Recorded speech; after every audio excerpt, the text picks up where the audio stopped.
আমি তারা চোখের সামনে দেখছি, অবশ্যই তারা ভালো দল, তারা ভালো গেছে। এই মুহূর্তে ফাইনাল দলের ক্যাপ্টেন এবং সহকারী ক্যাপ্টেন দুজন ফাইনাল প্রাইজ নেওয়ার জন্য আমাদের সামনে যাও।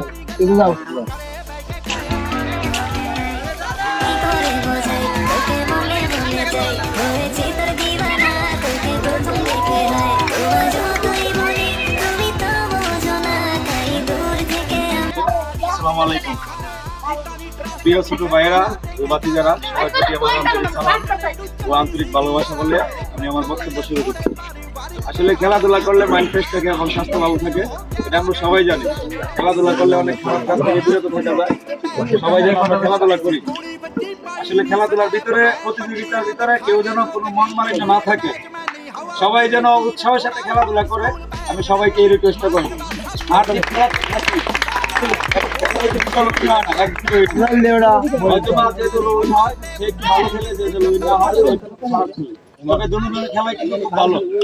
আমি চিন্তা করবো সবাই নিয়ে সামনে যাতে আমরা একটা বড় টুর্নামেন্টের আয়োজন করতে পারি। এই হিসাবে সবাই সুন্দর করে ম্যাচ পরিচালনা করবে এবং